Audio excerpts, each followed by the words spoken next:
Hello, everyone. I wanted to show you this article. This is an opinion piece. It's on the Guardian website. And I want to point out a few things about it to demonstrate why it's garbage. So right now, because of how hard things are in Ukraine, and because of this whole play at pseudo diplomacy going on, there's going to be a lot of these kinds of demagogues who are going to say, well, it's terrible that Russia is getting rewarded for its aggression, but really Ukraine had better take it before it gets worse. So, the author starts well enough, saying that the peace agreement that Ukraine is being pushed into is unjust. That rewarding the aggressor and with territory and other concessions is a horrible thing. But they also find troubling how violently some people responded. Now, I'm happy that some people responded with basically what the fuck, because that is exactly the right reaction. And again, I know I'm going to sound like a broken record, but I'm going to invite everybody to imagine if during World War II we said, well, it is so unfair, we have to reward Hitler. But on the other hand, maybe we should just make an agreement now before things get worse. That's how ridiculous that particular attitude is. So yes, what the fuck should be the right attitude. But also, the problem is that this article is full of inaccuracies. And this is where I'm very disappointed in The Guardian, that they actually published it. Because guys, you are a major news outlet. You are outside of the United States, which means your British and European colleagues are the news outlets people would rather rely on because of the humongous bias in the US media. Check your goddamn facts. And again, I understand that this is an opinion piece, but it has to be at least an educated opinion. Bruh, look it up. So, they're saying that the cap of 600,000 placed on Ukrainian army is not that bad because it exceeds the number of active duty forces Ukraine would maintain anyway. No, it would not. Right now, Ukraine has, proportionately to its population, one of the biggest armies in the world, and it wants to make it bigger because of Russia. Right now, Ukrainian army is approximately 900,000 strong, with some estimates actually being as high as 980,000 to 1 million. You're off by 300,000. So no, 600,000 is not an acceptable cap. Aside from the fact that a country, depending on its situation, should be the one to determine the size of its army, you could at least have checked.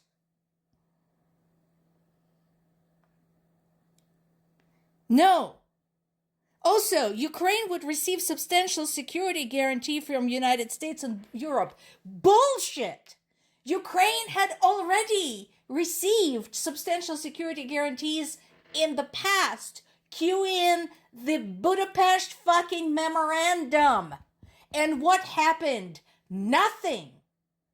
Did UN troops get released? No. Did NATO troops come marching in? No. Ukraine spent 6 to 9 months fighting this war on its own before any aid started coming in. And United States aid stopped coming in when Trump became president. I talked about this just a few days ago. This is something I want everybody to remember. Right now, Ukraine is not getting U.S. intelligence information, and it is not getting anything from the U.S. unless they pay for it, which is not aid. That's a sale. So no, substantial security guarantees are bullshit, because right now, we don't have any substantial evidence to support that they would be fulfilled.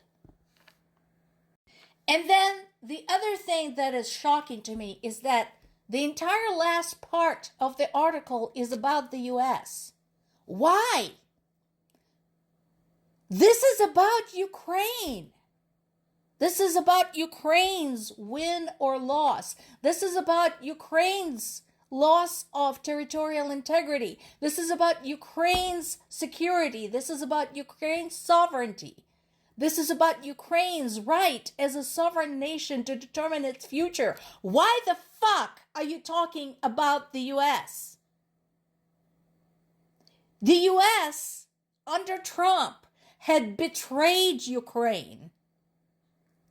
So I don't give at this point a flying fuck how the U.S. feels, quote unquote, about any of this. Because they have already committed a betrayal. They have already demonstrated themselves that they're a shitty ally under this president. So, folks, when you see these articles, even though they use long, intelligent words and complete sentences, read them carefully and fact check, because this is crap. Meanwhile, this is not. This is what is actually happening. This is substantiated by multiple sources. While all that bullshit is going on about the so-called peace plan that needs so-called few adjustments, Russia had murdered more Ukrainian civilians. There's been another attack on Ukraine's capital, Kyiv. So again, Associated Press, think before you print. I disagree with this headline as a diplomatic effort to end the war gain momentum. It's not gaining anything. It's just words. It's just Putin doing his thing as usual. He has done this back in July. We have done all of this before. There is no momentum. It's same old, same old. What you should be paying attention to is, again, while Ukraine is being pressured to negotiate with the war criminals, with murderers, with people who committed unconscionable atrocities on its territory, Russia continues killing civilians. And I pointed this out before. As a gesture of goodwill, I think, if I wanted to weasel my way into somebody's trust, personally, before pushing this so-called peace plan, I would at least do something to show as a gesture of goodwill, like stopping the bombings of civilians, sticking strictly to the military action at the front lines. But they can't even fucking do that, because they're getting away with that. And the idiot Witkoff who says, oh, what's a handful of tomahawks? You want to find out? Go to Ukraine. Go find out. Because I would like to also remind everybody that neither Steve Witkoff nor his boss, Donald Trump, had ever been to Ukraine. Yet they take upon themselves to decide its destiny as a country. More to come.